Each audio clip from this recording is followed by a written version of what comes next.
जय श्री कृष्ण। आज हम अपने अगली कड़ी में बताने जा रहे हैं द्वापर युग की एक ऐसी रहस्यपूर्ण घटना जिसके कारण ब्राह्मण समाज ने श्री कृष्ण को भगवान घोषित किया।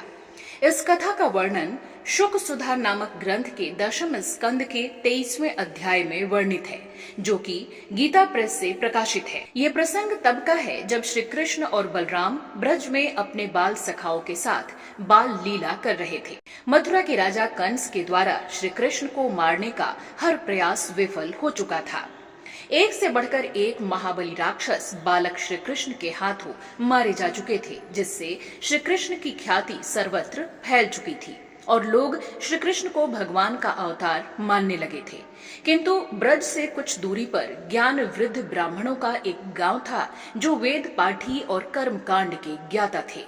वो सभी ब्राह्मण भगवत पूजा वेद के नियमानुसार करते थे, जिसके कारण उन्हें अपनी विद्या पर अभिमान भी था। एक दिन की बात है, बालक श्री कृष्ण अपने बड़े भाई बलराम और ग्वाल सखा के साथ जंगल में गायों को चराने के लिए गए थे कि इसी क्रम में सभी गायें उन्हीं ब्राह्मणों के गांव के समीप चली गईं, जिसके पीछे पीछे श्री कृष्ण और बलराम भी पहुंचे।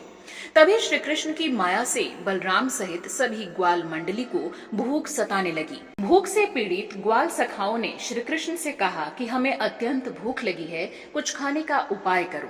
तब श्री कृष्ण ने सभी ज्ञान वृद्ध ब्राह्मणों के उद्धार करने के लिए अपने कुछ ग्वाल सखा से कहा कि तुम सब उस ब्राह्मण के गांव में जाओ और ब्राह्मण के पास जाकर कहना, कृष्ण अपने ग्वाल सखा के साथ भूख से व्याकुल हैं और कुछ खाने को मांग रहे हैं। श्री कृष्ण के वचनों को सुनकर ग्वाल सखा ब्राह्मणों के गांव में पहुंचे और विनीत स्वर में वही बात कही जो श्री कृष्ण ने कही थी। किंतु ब्राह्मणों ने उन्हें ये कहते हुए खाना देने से इनकार कर दिया कि अभी यज्ञ अनुष्ठान में भगवान को भोग नहीं लगा है, इसलिए कुछ भी खाने को नहीं मिलेगा। ब्राह्मणों की बातों को सुनकर सभी ग्वाल सखा निराश होकर वापस श्री कृष्ण के पास पहुंचे और सारा वृत्तांत कह सुनाया। तब श्री कृष्ण ने उन ग्वाल सखाओं को दोबारा ब्राह्मण स्त्रियों के पास भोजन मांगने के लिए भेजा। इस बार ग्वाल सखा ब्राह्मण स्त्रियों के पास पहुंचे और कृष्ण बलराम के साथ ग्वाल मंडली के भूखे होने की बात कही और कुछ खाना देने का आग्रह किया।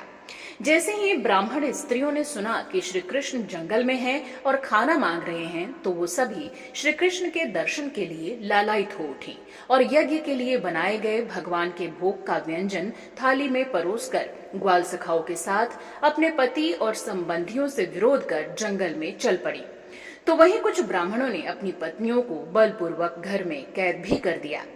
भोजन की थाल लिए सभी ब्राह्मण स्त्रियां जंगल में पहुंची और श्री कृष्ण की मनोहर छवि के दर्शन कर भोजन का थाल श्री कृष्ण को अर्पित कर दिया, जिसे प्रेम पूर्वक श्री कृष्ण बलराम और सभी ग्वाल सखा खाने लगे।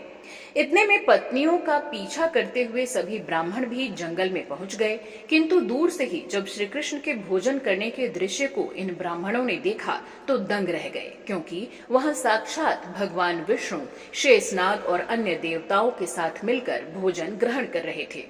तब सभी ब्राह्मणों को बड़ा पछतावा हुआ और उन्होंने श्री कृष्ण के इस रूप को देखकर उन्हें भगवान मान लिया। वो सभी श्री कृष्ण के चरणों में भाव विभोर होकर गिर पड़े और अपने बर्ताव पर पश्चाताप करते हुए भगवान से क्षमा मांगने लगे। और यही वो रहस्य था जिसके कारण ब्राह्मणों ने श्री कृष्ण को भगवान घोषित किया और उन्हें विष्णु का अवतार मानकर पूजा प्रारंभ की। जय श्री कृष्ण।